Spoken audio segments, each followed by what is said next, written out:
Hello and welcome to lecture 7 of second chapter in AI/ML and data science course.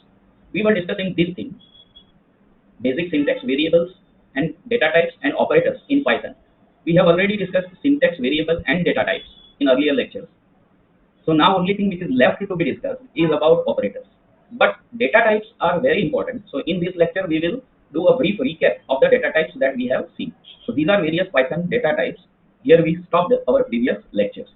Okay, and numeric, which are further classified into float, int, and complex.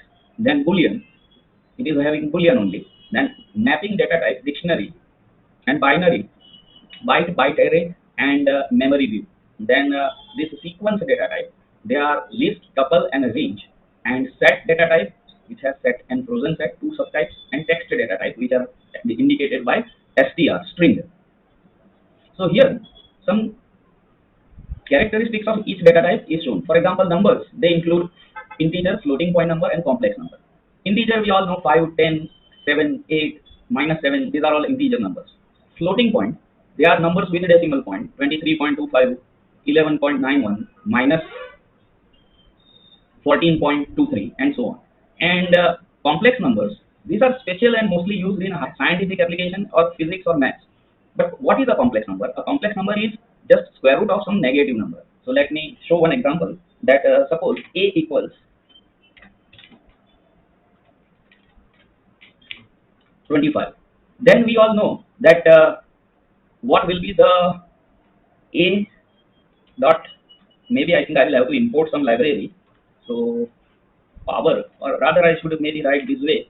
I will explain what those double asterisks mean, and 0.5. Okay, and then this is what is my b, suppose, and then I print that b. So let us see what output is of it.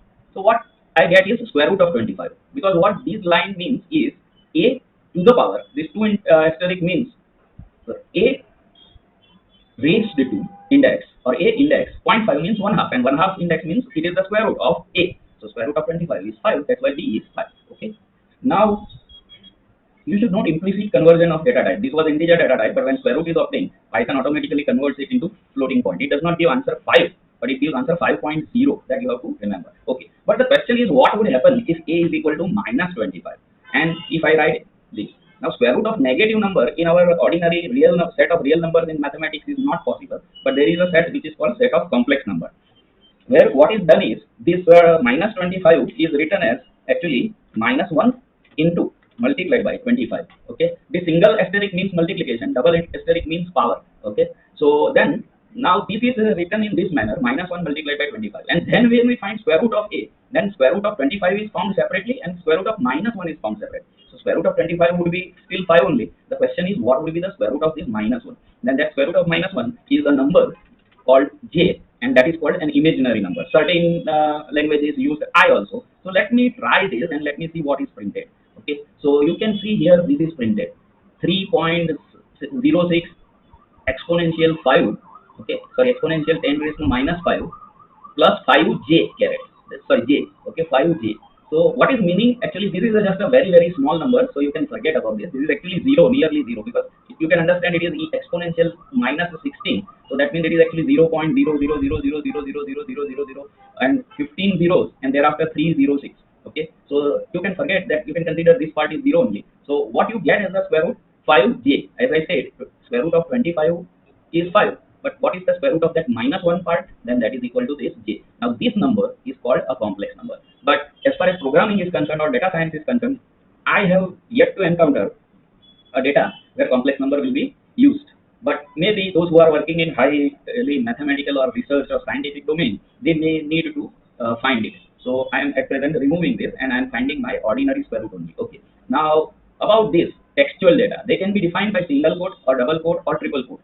Python doesn't care which code you use, as long as you don't mix the codes. For example, there also, say, as I said, you can write John by single quote or John by double quote, but double quote is handy when inside you have to include a single quote. For example, this is apostrophe s, so that is using single quote symbol. Then outside you can enclose by double quotes, or you can enclose outside by triple quotes also. Python doesn't care. All these quotes are same for it. For example, if I write a equals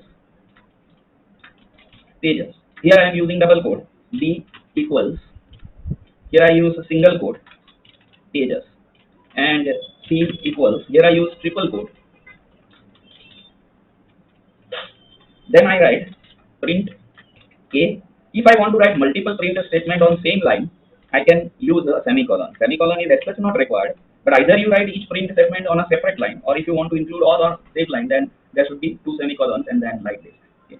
So if you write, you can see Python doesn't care. It prints everything as pages only. However, mixing of quotes is not allowed. So for example, what I'm saying is, let me remove this B and C and let me keep only A. But if you write like this, on the left side there is double quote, but on the right side there is single quote, then it will throw error. Yes, it shows that unterminated string literal detected at the line 1. So this is line 1, and it believes that something is missing, unterminated. Because why unterminated? Here beginning has two quotes, but at the end there is only one quote. So it thinks that the user has forgot to enter the other quote. So I can write like this, or that means this way, and then it will correctly print things. Okay.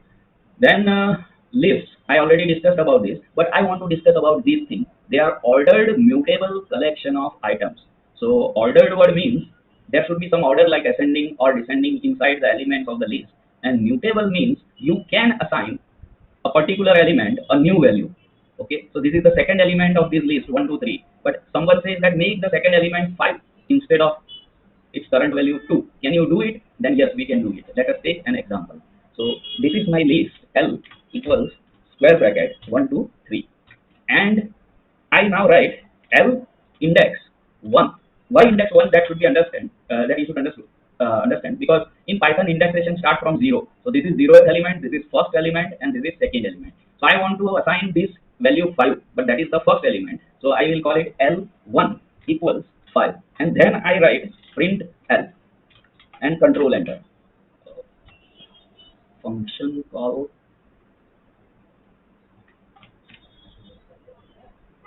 Okay, my mistake was I used here small brackets, but actually elements are shown by their number, and I have now used 0th element. So that means this is 0th element, first element, and second element. So now I am now using L0 equals 5. So that says that change the first element of list L. First element means 0th element, remember. Change the 0th element of list L from 1 to 5. And I check it whether the change is successful or not by printing. And yes, 5 to 3. Instead of 1 to 3, now it is 5 to 3. For all data types, such changes are not allowed. But for list, it is allowed. So therefore, we say that list is mutable. You can assign new values to its elements. Okay. Now here, tuples. Tuples are also ordered elements, ordered data types. Lists are also ordered data types, but there are some differences. Lists are shown by this type of square brackets. Tuples are shown by ordinary parentheses. That is one thing. And most important thing is that tuples are immutable. Immutable means you cannot assign new value to any element of tuple. Let me write a tuple. The tuple is 2, 4. And then tuple first element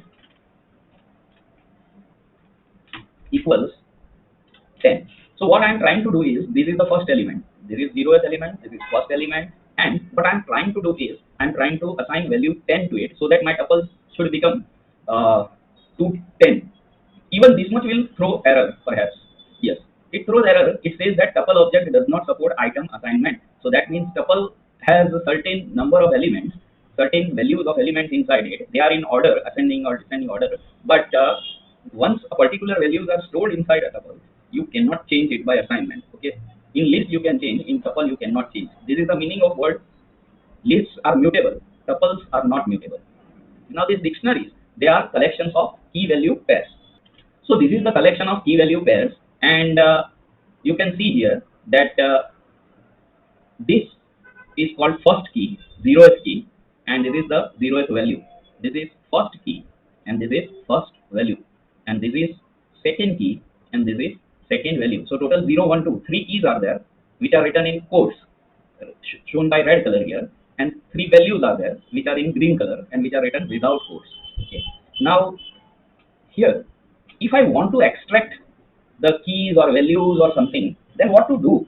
Now here there is one second important trick about Jupyter, and most other IDEs also have that trick, that you don't need to remember the commands. You have to write D. D is your dictionary which you define in the cell above, and then press tab character on your keyboard. As soon as you press tab character, you can see that many available options are there which are visible to you. Okay, D dot and then press tab character. Sorry. Yes. So several available options are there, in which one option is here items, and it is written function. So if you write it like this, items and then this, okay, so you will get the reproduction of your entire dictionary. So this is useful because sometimes here you have defined the dictionary, so you know what are the keys and what are the values. But suppose someone has defined a dictionary and it is stored in your entire big program, and you want to examine, inspect what are inside elements and keys and values inside that, then you just write name of dictionary dot items. Similarly, if you want to just extract only keys, then you can write D dot keys. Again, if you just write dot and press the tab character, then among various choices, you will see the choice key present. So these are the keys. You can say A, B, and C. These are the keys. And similarly, if someone asks what are the values stored inside this, then D dot tab character, that will show you possible functions available, and in which one of the function is values. Since it is function, remember to put that parenthesis. And I press Control Enter, and the values are 1, 2, 3, 2, 3, 4, and 3, 4, 5 green colored. So these are given as a separate list. Keys are also given as a separate list. Values are also given as a separate list, and dictionary items are also given as a list. But inside each list, here each element is a string. Here each element inside the list is a number value, while here inside the list each element is a tuple, and it shows comma separated key comma value key comma value key comma value. Okay, remember, while defining you don't have to write comma or equal to, but you have to write key in quotes colon value of 0th element comma key in quotes colon value of first element key in quotes colon value of next element. So this is what it is. Now these are sets. Sets are unordered collections of unique elements. So sets are written in this manner. You can see lists are written by square brackets and they are ordered collection. Tuples are written by ordinary parentheses and they are also ordered collection. Of course, lists are mutable, tuples are immutable. Now sets are unordered, so that means no particular order is required. Here 1, 2, 3 is written, but you can write 3, 2, 1 or anything. Okay, but the condition is that elements must be unique. Here in list or tuple there is no such condition, so you can very well define a list like this: 1, 1, 1, 2, and then again 1, then again 2. That means the same element being repeated many times. Okay. Similarly, you can very well define a tuple like this, that 3, 2, 3, 2, and so on, and it will work well. So this is a tuple. But for set, say if I write S for set, first thing is you use curly braces, and second thing is there is no order required. Okay. So here of course ordered it is there. So I gave a slightly wrong example. It is 1, 1, 2, 2, and suppose then 3. Ascending or descending, some order must be maintained. Similarly here also it should be 2, 2, then 3, 3, and so on. So some order needs to be maintained in list and tuple. They are ordered, but duplication of elements is allowed. While in tuple, while in list, set, the elements must be unique. So 1, 2, 3, but order is not required. So 5, then again 4, then again maybe 11, then maybe 6, then like that 7. So a tuple will, set will allow it. Let us execute this cell, and everything is executed without error. So list allows duplication of element, tuple allows duplication of element, set requires all unique element. Let me add one same element here, and let me try, and it will throw error. Okay, perhaps it is having a, yes, you can see that when I printed, then it becomes clear that what is the meaning of a set is collection of unordered unique elements. At the time of assigning, you can add 7 2 times, but when you print that set, then in the printing output 1, 2, 4, 5, 6, 7, though you have given it unordered, it has converted into ordered. That is fine. So you can give unordered. That is okay. But after 7, there is directly 11. 7 2 times here it is there, but in the output 7 is obtained once only. That means the second 7 just simply overwrites the previous 7. So duplication of same element inside a set is not allowed. It is the unordered collection of unique elements. And Boolean represents true or false, that we have already seen earlier. Thank you.